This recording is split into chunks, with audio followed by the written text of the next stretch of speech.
commencer, bonjour. Donc je vous ai fait une introduction lundi sur l'approche de la génomique qu'on a ici, en collaboration avec Génomique Génétique et le directeur médical de Génomique Génétique et le professeur Lao, ici. L'équipe se compose du professeur Lao et d'Ingrid qui est nutritionniste. L'idée, c'est de la présentation qu'il va vous faire maintenant, c'est d'apporter une réponse plus technique, plus scientifique de ce que je vous ai expliqué l'autre jour, et profiter aussi ensuite de questions que vous pourriez avoir par rapport à vos enfants. Donc je vais vous le traduire en français, ce sera plus facile, et encore une fois c'est enregistré, donc si jamais vous avez des doutes, on pourra vous le renvoyer. Okay, donc je vous présente le docteur Lao. On a commencé notre collaboration en 2011 parce qu'on avait justement des problèmes de terrain avec les enfants, et c'est vrai que son approche était intéressante. Aujourd'hui, on est ravis des informations qu'il peut nous amener avec les enfants, et ça nous aide dans plein de domaines, que ce soit l'épilepsie, les problèmes de langage ou même les problèmes de rendement en termes d'effort physique. Donc, ça. Bonjour, buenos días a todos y gracias por estar aquí, por darnos la oportunidad de presentarles nuestro programa, el Neuroprogram. Es un programa que hemos diseñado y que estamos desarrollando exclusivamente aquí en España y que vamos, gracias a Senti, compartiendo también con todos ustedes. Les voy a empezar a hablar de... Donc merci beaucoup d'être présent. Il va vous présenter donc le travail qu'ils font, et notamment le programme de Neuroprogramme, qui est un programme qui est développé uniquement en Espagne. Et il va vous expliquer un petit peu comment on fait pour coordonner le travail entre ici et Sentis et le travail chez eux. Bueno, en los trastornos del neurodesarrollo, en los que se incluye tanto la parálisis cerebral, las discapacidades intelectuales, el trastorno del espectro autista, todo lo que ha afectado el desarrollo del sistema nervioso, siempre hay que ubicarse en dos escenarios. Donc dans tous les troubles en fait, du neurodéveloppement, il dit qu'il y a deux faits qu'il faut prendre en considération, c'est ce qu'il va vous montrer maintenant. El primer escenario es el de el diagnóstico, si hay una causa genética que explique el origen del problema. Donc dans le premier cas, en fait, ce qui est intéressant, c'est que ce qu'ils essayent de voir, c'est s'il y a une explication diagnostique en fait de la problématique de l'enfant. Generalmente son defectos a nivel de los cromosomas como tal. Normalement, donc vous voyez marqué syndromique, quand c'est un problème génétique diagnostiqué, c'est un problème sur les chromosomes, avec un chromosome en plus ou en moins.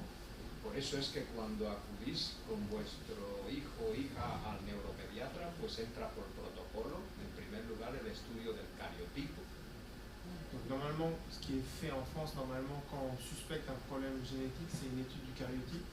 El cariotipo tanto por técnicas convencionales, pero ahora tenemos la posibilidad de ir también a nivel molecular, que es quizás lo que os suena, porque en Francia también entra en el protocolo como CGH. Donc en fait, ce que vous avez en France, c'est le CGH, le test ERE, ce qui est fait classiquement. Que es la citogenética molecular. C'est la cytogénétique moléculaire.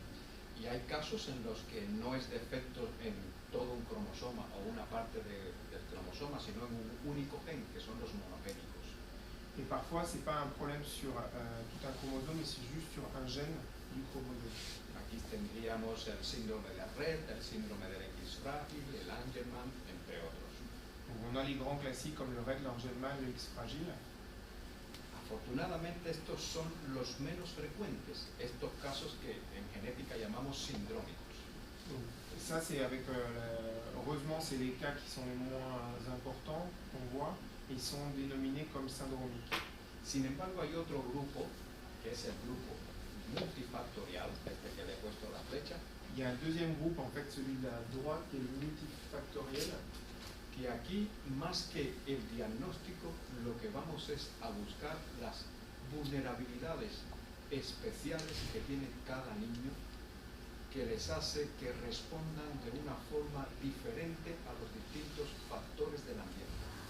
Là, ce qui est pris en considération ici, c'est l'expression en fait des gènes par rapport justement à des facteurs en fait extérieurs. Que les hace más vulnerables respecto al resto de los niños a cualquier problema, ya sea una infección, un déficit a nivel de la nutrición durante el embarazo o incluso algún tipo de contaminante o tóxico, por mínimo que sea, que le deje una huella en su desarrollo. Ce qui est intéressant, c'est que justement, on n'est pas tous, on ne réagit pas tous de la même manière, et justement, ce qui est intéressant, c'est que cette analyse-là, en fait, va vous dire que votre enfant va réagir de manière anormale face à un toxique, face à du stress, et en fait, l'analyse nous permet de savoir qu'est-ce qui affecte spécifiquement votre enfant. Le llamamos multifactorial porque aquí son diversos factores, tanto genéticos como no genéticos.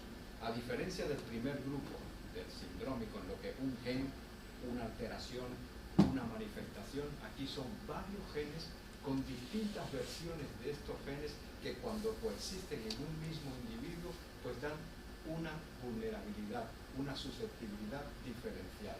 À la différence du groupe de gauche, du syndromique, où l'altération d'un gène donne une conséquence, en réalité c'est pris isolément sur le côté droit, peut-être ce serait pas important, mais combiné, ça produit un problème. Donc en fait l'étude nous permet de savoir qu'une petite altération sur différents petits gènes en fait peut avoir une conséquence. Et c'est pour ça qu'on appelle ça multifactoriel. Además, no basta con que coexistan estas versiones de genes, sino que necesita la influencia de los factores no genéticos, donde están los tóxicos, infecciones, el tipo de nutrición, el ambiente en el cual se ha ido desarrollando esta persona. Pour que se rajoute à ça quelque chose qui n'est pas génétique, c'est tout ce qui est extérieur. Et en fait, c'est ça qui est intéressant, c'est que pour que cette combinaison en fait de petites altérations s'exprime, ça doit être dans un milieu spécial, avec un stress spécial, avec une alimentation spéciale. Considerando este escenario multifactorial, se explica la mayoría de los casos en los que no se encuentra ningún tipo de alteración analizando los cromosomas o los genes específicos en el escenario anterior del monogénico. En fait, le fait d'aborder le problème de manière multifactorielle permet, dans le cas où on ne trouve rien au niveau génétique, justement d'avoir une explication. Donc, tous ceux qui ont fait des tests, on leur a dit que ce n'était pas génétique. Le fait de passer vers une analyse qui est, elle, multifactorielle, nous permet justement d'arriver à une conclusion. C'est pour ça que c'est intéressant d'avoir l'information. Este es el tipo de análisis que ha dado lugar al desarrollo de nuestro programa, del Neuroprogram, y es algo que hacemos exclusivamente aquí. El análisis de todas estas vías y su interrelación con los factores no genéticos. Es el Neuroprogram. Donc en fait, le neuroprogramme qui est proposé justement pour les patients avec des troubles de développement psychomoteur ici, il a été justement pensé et développé en prenant en considération le maximum en fait d'agents extérieurs qui peuvent influencer l'expression du génome des enfants. Incluso no es excluyente con que se hubiera encontrado un síndrome o una alteración en el primer escenario, al contrario, es complementario. Aún en estos casos nos reporta información. Et même si tout à l'heure je vous ai dit que si on n'avait rien trouvé, ça nous donnait comme une explication, à l'inverse, c'est pas parce que vous avez un diagnostic que l'abord multifactoriel n'est pas intéressant. Par exemple, on a eu beaucoup d'analyses de fait avec des RET, on s'est rendu compte que les résultats chez les différents RET qui ont été testés ici de manière multifactorielle amenaient à la fois une analyse différente et surtout une stratégie, une réponse différente pour chaque enfant. Et que finalement chaque RET était différente. Por lo tanto, esto es lo que vamos a tratar de explicaros esta mañana. Específicamente, qué beneficios nos aporta tener en cuenta estas peculiaridades. Donc là, en fait, ce qu'il va vous expliquer maintenant, c'est justement qu'est-ce qu'amène cette approche multifactorielle. Que es la base de nuestro programa, del Neuroprogram. Qui est la base du neuroprogramme. Este es un esquema del informe que les presentamos una vez que se hace el test, con todas las vías que hemos analizado. Ça, donc, c'est dans le rapport que vous recevez, qui est un bouquin. Vous avez en fait les différentes voies qui sont testées chez l'enfant. Ça va avec tout ce qui est le métabolisme des graisses, le rapport par rapport aux thromboses, la méthylation, le rapport par rapport aux neurotransmetteurs, comment l'enfant réagit par rapport, quels sont les agents qui sont agressifs pour lui, comment réagit son système immunitaire, comment il est par rapport à ses problèmes osseux, est-ce qu'il peut assimiler la vitamine D ou pas, et la pharmacorésistance, le simple dernier, quels sont les médicaments que vous pouvez donner à vos enfants à la moitié de la dose, quels sont les médicaments que vous devez totalement proscrire, et notamment par rapport aux patients épileptiques, est-ce que le traitement que vous donnez actuellement à vos enfants est adapté et n'est pas adapté? Como veis, es una información que hemos ordenado, organizado y que nos permite diferenciar un caso respecto a otro. Esto lo que nos enseña es que aún con un mismo diagnóstico no hay dos personas iguales en su capacidad de respuesta. C'est-à-dire que pour reprendre l'histoire du RET, vous prenez deux RET, les réponses qu'on va avoir dans les différents métabolismes va être différent, et c'est ce qui explique que finalement on est tous différents et non tous uniques. Por tanto, no debemos seguir tratando en función de un diagnóstico clínico, sino que tenemos que tener en cuenta estas diferencias y de un diagnóstico, una persona, un tratamiento. Y este es el objetivo de nuestro neuroprograma y que ahora seguiremos desarrollando. L'idée, elle est vraiment de faire exploser la notion de diagnostic et de dire, certes, elle est intéressante, mais il faut personnaliser en fait l'approche de chaque patient.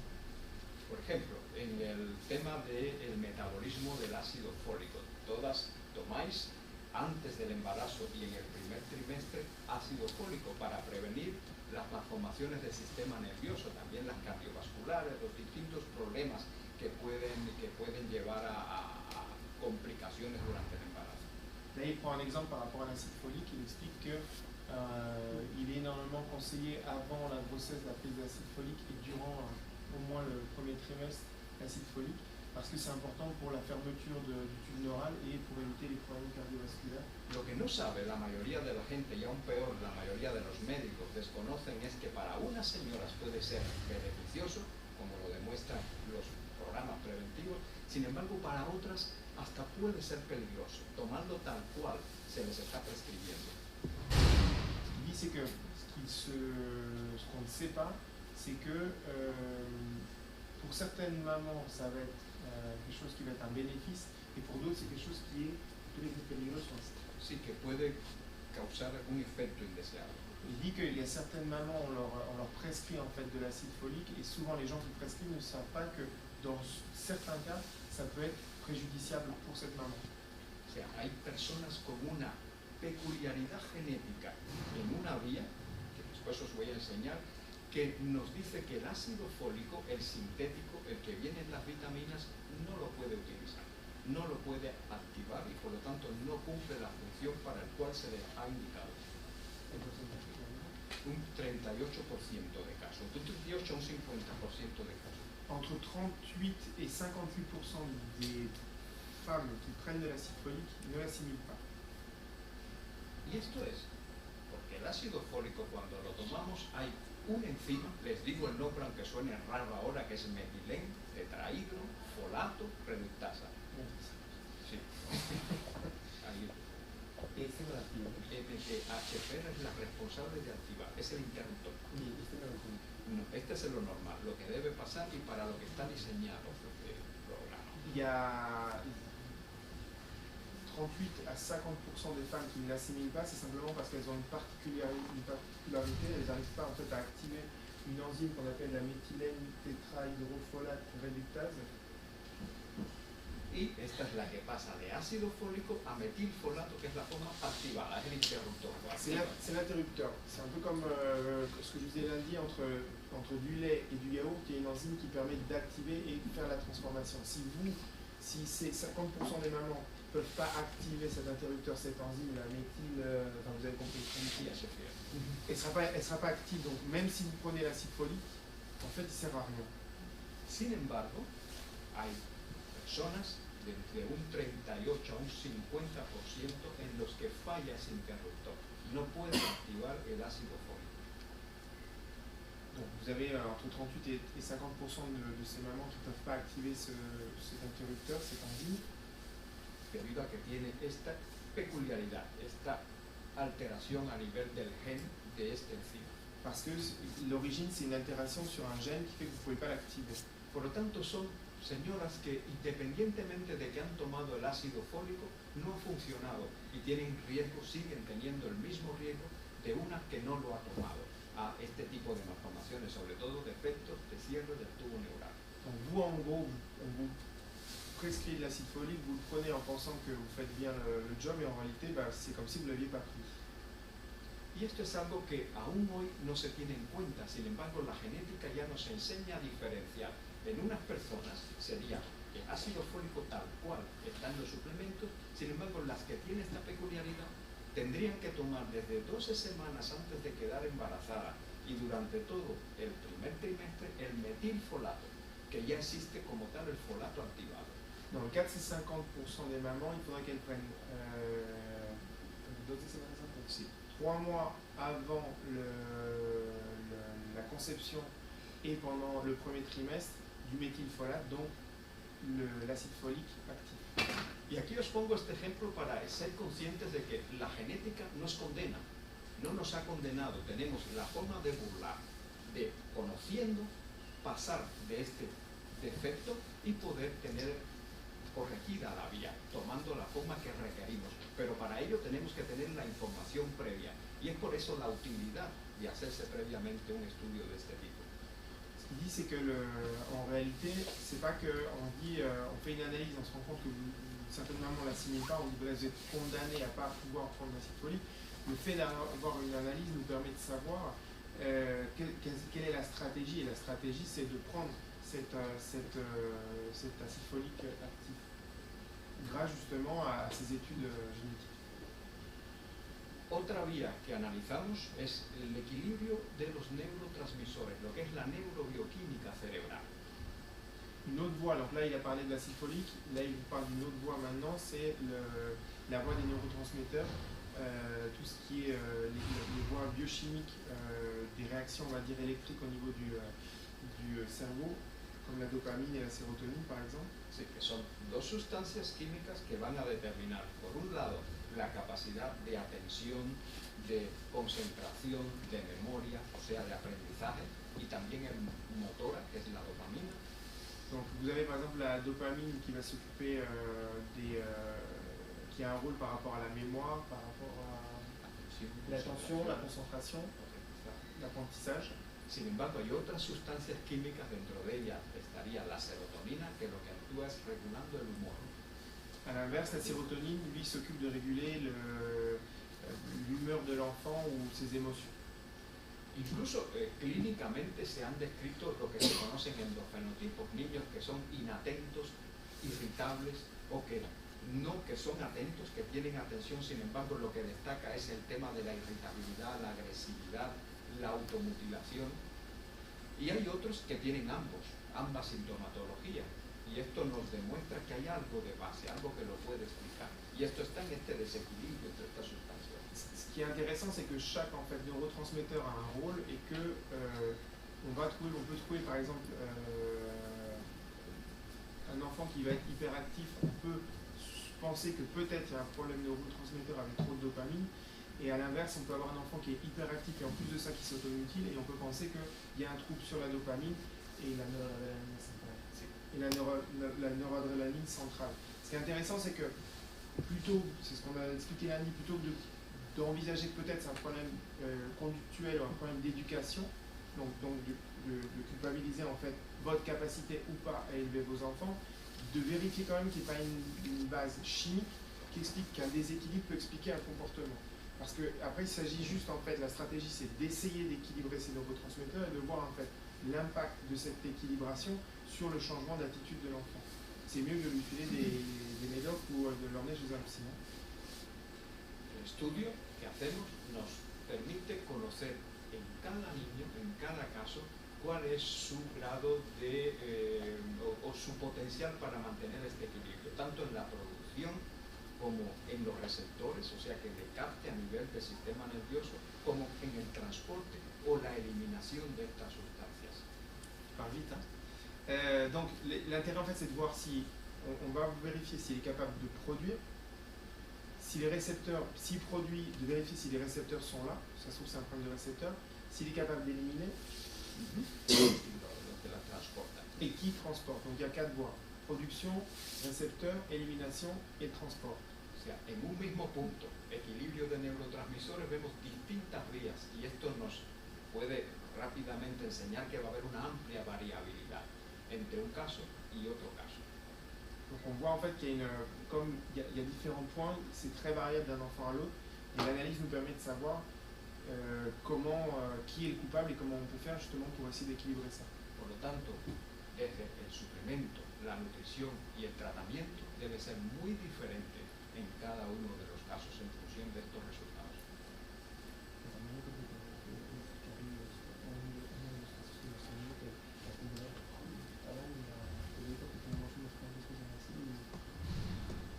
Sí, ahora ya lo seguimos. Y esto, bueno, esto ya se lo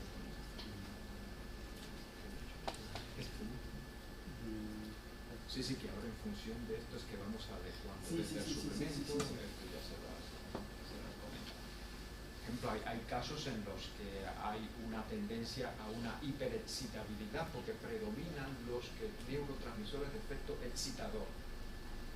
En estos casos lo que tenemos es que aumentar la concentración de los inhibidores para llegar a compensarlos. Donc en fait, par exemple, si on est un enfant qui est en excès d'hyperexcitabilité, c'est peut-être parce qu'il y a un manque d'inhibiteurs. Donc en fait, dans la stratégie, c'est l'analyser et ensuite de voir comment on peut faire, ou en diminuant un, ou en diminuant celui qui est antagoniste.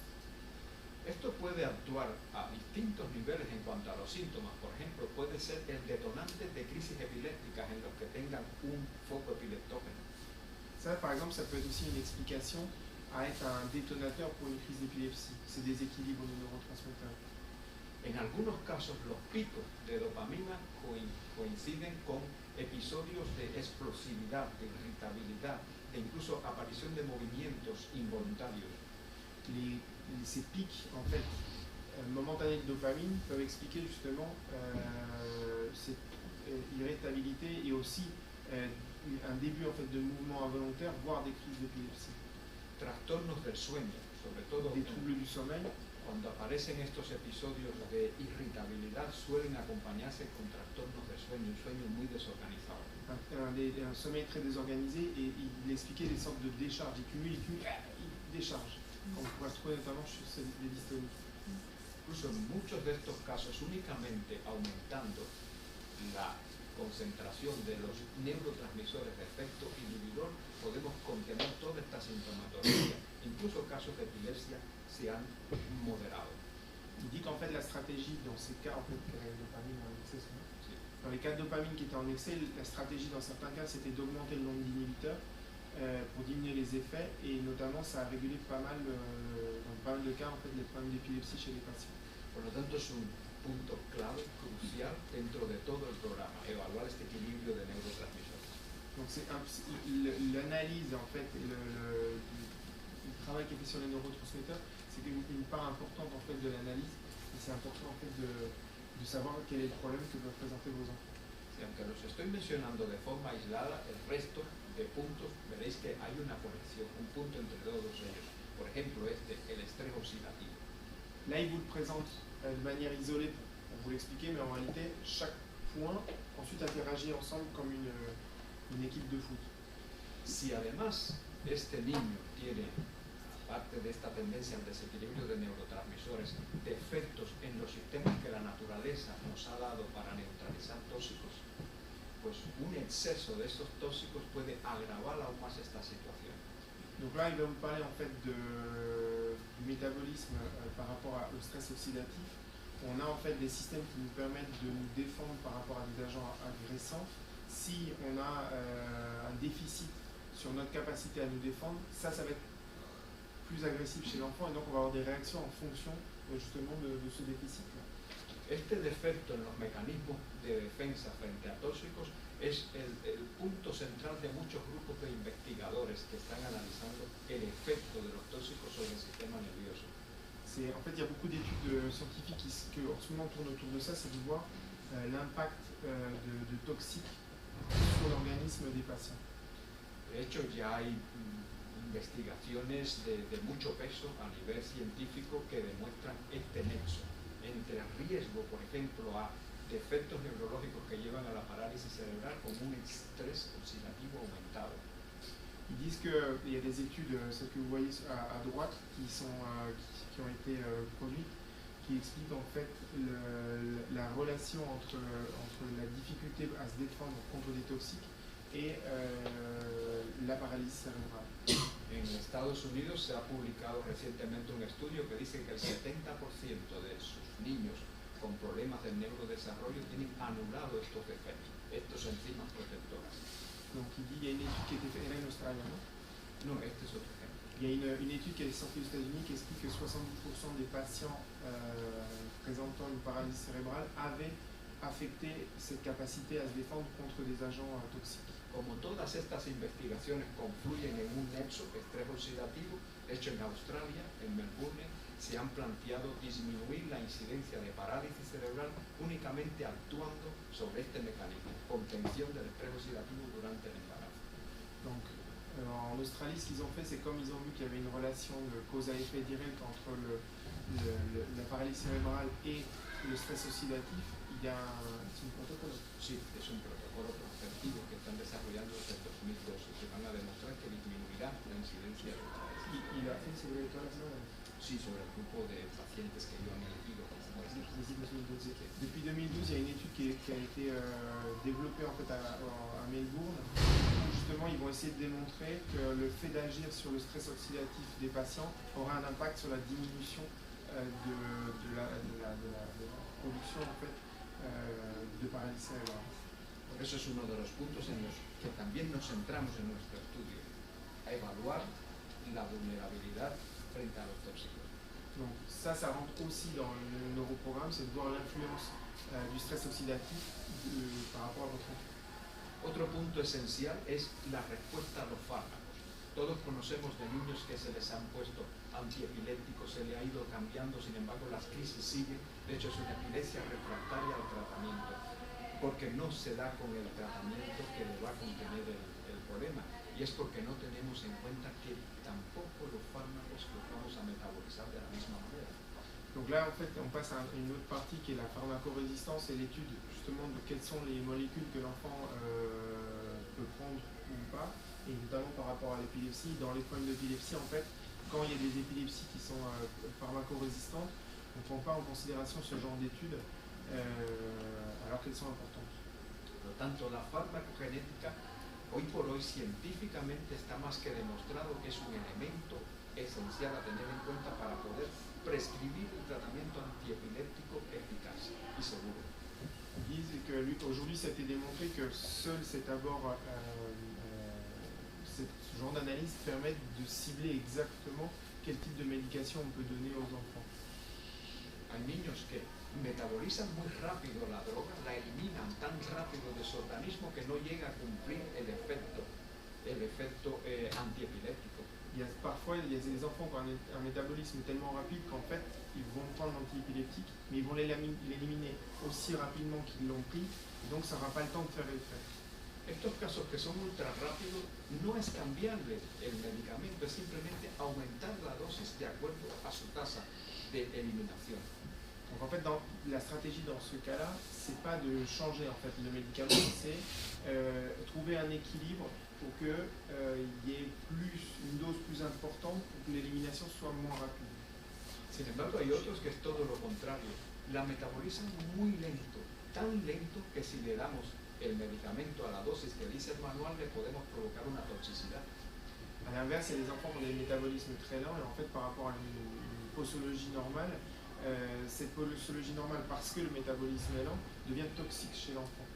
En estos casos, pues sí, debemos evitar el medicamento que va por esa vía o disminuir la dosis a la menor dosis posible sin que tenga riesgo de efecto adverso. Donc en fait, dans ce cas-là, la stratégie, elle est de diminuer en fait au maximum la dose d'antiépileptique ou de changer.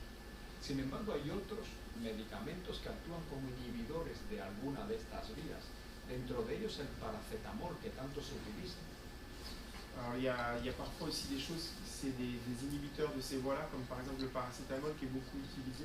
El paracetamol es inhibidor de una vía de detoxificación importante que es la vía de la acetilación, de la NAD2.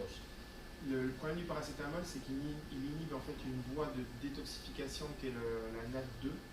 Por eso lo hemos escuchado en algunas familias, hay casos que cuando le han dado un paracetamol el niño se excita más, incluso puede ser un elemento detonante a alguna crisis. Il a eu un retour en fait de pas mal de patients qui lui ont dit qu'il y avait des histoires avec une prise de paracétamol et ça avait créé, c'était juste avant en fait une crise très importante.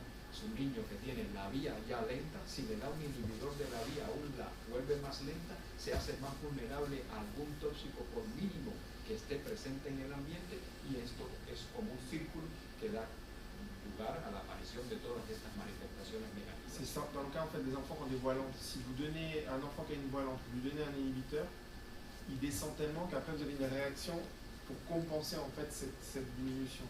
Donc c'est pour ça que ça vous explique que vous avez une grosse crise. Por lo tanto, es innegable el papel que lleva, que tiene la farmacogenética para poder medicar, tratar, adecuar los tratamientos al perfil individual de cada persona. En fait, ce qu'il essaie de vous démontrer, c'est que c'est pas si évident d'adapter en fait sans ça un traitement à un enfant si vous n'avez pas la connaissance derrière. C'est pour ça que souvent c'est fait au bonheur la chance et en fonction des résultats ou pas, ensuite ils vont ou pas adapter. Por eso recibiréis en el informe, los que se hagáis el estudio, pues una tabla como esta que os presentamos aquí, en la que vendrán los medicamentos con los que habría que tener precaución. Como la genética no cambia, es de por vida, para que esta tabla esté en su historia clínica y la tengan en cuenta todo médico que vaya a recetar a vuestro niño o niña.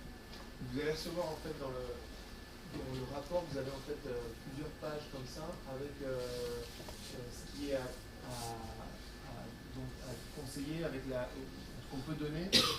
Les médicaments, il faut donner la moitié de la dose ou la moitié de la posologie, l'autre qu'il faut déconseiller. Et comme la génétique ne va pas évoluer avec la vie, c'est à vie. Et ça, en fait, ce que nous, on conseille, c'est que vous le plastifiez, vous l'ayez sur vous. Et quand vous voyagez, si vous avez un problème avec l'enfant, de l'hospitaliser ou quoi que ce soit, vous allez à la pharmacie avec ce papier et en fonction du médicament qu'on vous donne, que le pharmacien vérifie s'il y a une molécule qui correspond à ce qui est déconseillé ou conseillé. Como veis, hay muchas vías, aún más, porque si no haríamos interminable esta charla, y todas ellas, aunque las se analizan de forma independiente, al final están interrelacionadas. Por eso insistimos en que es multifactorial. Ce qu'il faut bien comprendre, c'est ce qu'il a dit tout à l'heure, c'est que c'est comme une équipe de foot, chaque joueur, chaque métabolisme a un rôle, mais c'est l'ensemble du travail des joueurs, des différents métabolismes qui conduisent à un résultat. Donc, l'idée, c'est que la stratégie, elle est d'essayer de comprendre la problématique des différents métabolismes, de voir comment chaque métabolisme interagit les uns avec les autres pour pouvoir l'améliorer et le traiter. Y por eso seguimos este plan. En primer lugar, un choque con una suplementación para compensar las vías que, según el estudio, están desequilibradas. Donc tout d'abord, une fois que vous avez l'analyse, en fait, vous avez une supplémentation qui est conseillée. Donc la stratégie, c'est de donner une supplémentation adaptée au déficit, à ce qui manque, ce qu'on avait dit tout à l'heure par rapport à l'enzyme dans le cas de l'acide folique, mais c'est la même chose pour l'enfant. On va donner en fait ce qu'il ne peut pas activer, il va venir choc.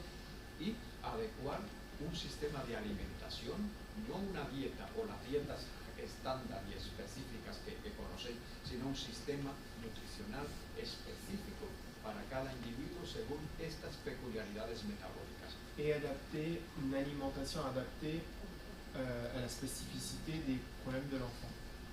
Y aquí por eso tenemos en el equipo a Ingrid, que es especialista en nutrición, y ahora ella un poco os va a comentar en qué se basa, qué tipo de información tendréis en este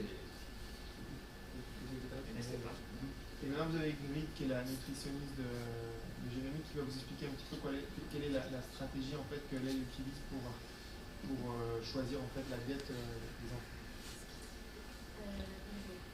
Les stratégies principales, c'est mélanger les habitudes alimentaires de la famille avec la génétique retrouvée.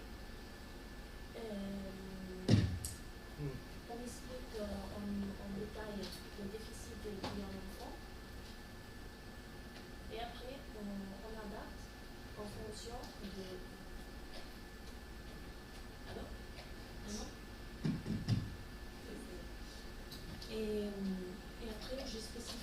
fonction du déficit, par exemple, les aliments que vous devez éviter ou prendre en moins dose ou qui sont par exemple dans l'acide folique, je mets une petite explication de pourquoi vous devez le prendre.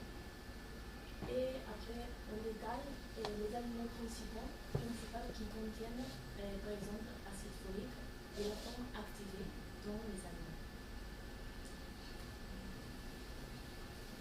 Et aussi une petite recommandation, par exemple, des aliments à prendre par semaine ou par jour. Par exemple, la viande rouge, si vous devez vous donner une fois par semaine ou 2 fois, ou par exemple le poulet, sont des aliments souvent à tenir compte. L'objectif final, c'est un premier impact avec la supplémentation et après maintenir l'équilibre avec seulement nutrition. Como vemos, es una estrategia multifactorial que puede ayudar tanto si hay un diagnóstico previo, una causa genética, monogénica o cromosómica, como si no, como si fuera cualquier caso, cualquier niño en el que por ahora desconocemos la causa.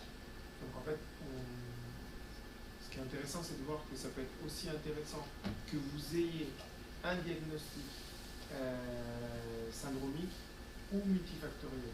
C'est-à-dire que vous veniez, parce que toujours la question que vous nous est posée en disant mais mon fils il a eu une ischémie à la naissance, c'est pas génétique, et on vous dit c'est une erreur de penser que c'est pas génétique.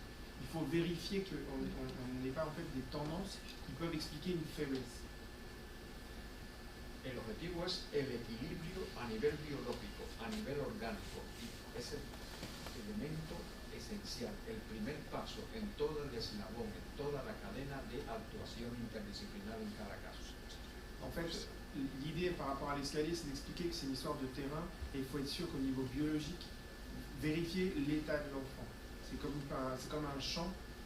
Si on veut un rendement par rapport à ce qui est travaillé, si la terre est travaillée, il nous faut une analyse de la terre. Parce que sinon, vous allez travailler pendant des années, vous allez faire des thérapies et le rendement va être diminué tout simplement parce que l'analyse de la terre n'a pas été faite. Una vez que conocemos esas peculiaridades, lo contraexamos, que conocemos también cómo responde a la medicación, incluidos los anestésicos, pues pensamos que el segundo escalón sería la corrección biomecánica, por ejemplo, la cirugía correctora. La première étape pour lui, c'est l'analyse de la biologie de l'enfant. La deuxième partie, pour que l'enfant progresse, il faut, s'il y a des limitations fonctionnelles anatomiques, c'est de pouvoir justement travailler sur ces problèmes et corriger ces problèmes biomécaniques. Si nuestro niño tiene que ir al cirujano, pues vamos a saber si tiene mayor o menor tendencia a sangrar, si necesita tal o el otro anestésico. O sea, vamos a ir mucho con una mayor seguridad, con un tratamiento más objetivo. Comme la deuxième partie pourrait être par exemple d'intervenir de manière chirurgicale dans les cas d'ostéotomie par exemple, ou quand les enfants doivent passer avec Nazarov, l'intérêt d'avoir fait une analyse au préalable nous permet d'avoir une approche plus tranquille par rapport à tout ce qui est anesthésiant. Y lógicamente, una vez que el escalón biológico está superado, el biomecánico también, pues el escalón esentis y el de todas las intervenciones de estimulación, pues sería mucho más efectiva y sobre todo mucho más fácil de llevar a cabo. Une fois que vous avez fait que vous avez justement la première approche au niveau biologique et que ça vous permet d'aller faire de la chirurgie ou pas, savoir ce que vous devez faire par rapport à l'anesthésiant, après tout type de réhabilitation est beaucoup plus efficace. Et c'est ce qui a fait qu'on a commencé à collaborer avec lui en 2011 tout simplement parce qu'on a vu qu'on était limité, on arrivait à une base et qu'il y avait des choses, des réactions qu'on n'arrivait pas à améliorer. Si vous prenez un enfant lorsqu'il fait une crise d'épilepsie, il perd tout, on a la sensation qu'il faut tout recommencer derrière. Ce qu'on a trouvé en fait dans ce genre d'analyse a vraiment répondu de manière très précise à la problématique de chaque enfant. 100% des enfants que j'ai vus qui ont été supplémentés avec ça, ils se sont améliorés par rapport à ne serait-ce qu'avec la concentration. Et dans toutes les acquisitions psychomoteurs, on a besoin d'une augmentation de la concentration. On a des enfants qui ont eu des acquisitions motrices qui sont apparues suite à la prise de cette supplémentation. C'est-à-dire que nous, c'est pas qu'il y ait un changement dans notre travail, c'est parce que l'enfant, il a ce qu'il faut pour pouvoir bien travailler. Y esta es la razón por la que nos hemos integrado en el método Essentis, gracias a FRES, gracias a Essentis, y es la secuencia que seguimos en nuestro protocolo general. L'idée c'était ça, c'était de pouvoir justement, c'est un peu l'idée et l'essence de ce qu'on essaie de faire à SNP, c'est d'amener des gens qui peuvent, un peu comme des chefs de parti, amener des connaissances spécifiques à l'enfant et faire en sorte de faire monter des gens. Desde nuestro punto de vista, nuestra actuación, el proceso pues es sencillo. Parte de la toma de una muestra de células de la boca, un raspado bucal. Donc le processus il est facile, je vous explique comment ils font. C'est l'analyse qui est faite avec eux, en fait ça part d'une analyse de la salive avec une sorte de coton-tige. También de la recogida de una serie de datos, tanto de antecedentes, ya no solo antecedentes de desarrollo del niño o niña, sino también de la alimentación, antecedentes familiares, que vamos recogiendo en un cuestionario. Ils prennent la salive, il faut remplir en fait un questionnaire pour avoir des informations par rapport à l'alimentation, par rapport à des antécédents familiaux. Por una parte, la muestra de las células de saliva van al laboratorio, ahí se extrae el material genético y se analizan todas estas vías. Donc le tube avec la salive de l'enfant est amené au laboratoire, on extrait en fait l'ADN et est analysé. Cuando recibimos el resultado, pues lo analizamos junto a esta información que hemos recogido en esta entrevista o en este cuestionario que os hemos hecho llegar. Ils font en fait la synthèse entre à la fois l'analyse et aussi le dossier que vous avez rempli. Y os hacemos llegar el informe, tanto el informe de laboratorio como el nuestro, la interpretación que hemos hecho en función de ambos datos. Donc vous recevez en fait les deux. Vous recevez la partie technique du laboratoire, qui ça est intéressant si en France vous êtes suivi par un généticien et ça m'intéresse de regarder ce qui a été trouvé. Et ensuite vous avez l'interprétation et la stratégie qui est donnée par les auteurs là. Como veis es muy simple, solo se basa en analizar la información y por eso incluso lo podemos hacer a distancia, por telemedicina. Et ça peut aussi se faire à distance, c'est-à-dire que c'est pas une obligation de le faire quand vous venez ici, si vous décidez avec le temps, ils vous envoient un kit et vous pouvez faire en fait le débriefing par Skype. O sea, nuestro objetivo es que esto sea solo el primer paso, la caracterización. Después os vamos a dar una estrategia para poder poner remedio a toda esta situación, que va a ser el seguimiento. Donc d'abord c'est la prise d'information et ensuite on prend en fait, on va vous donner quelles sont les stratégies qui sont intéressantes par rapport à votre enfant. Ese seguimiento lo vamos a basar tanto en las manifestaciones, cómo va mejorando el niño o niña, como por analíticas de control. Donc Sí. Donc en fait, l'idée c'est de commencer, une fois que vous avez commencé la supplémentation, vous commencez la supplémentation, 12 semaines après la prise de la supplémentation, vous faites une analyse de cheveux pour vérifier ce que fixe ou pas l'enfant, et en fonction à la fois de la réaction de l'enfant et du retour d'analyse de cheveux, où il réadapte, ou il ne réadapte pas. Et après, annuellement, une fois par an, il vous conseille de refaire une analyse de cheveux, parce que l'enfant prend du poids, l'enfant change, et c'est intéressant quand même de voir dans quel état il se trouve pour pouvoir réadapter annuellement. Vous êtes suivi quand même, il y a un suivi qui est fait annuellement.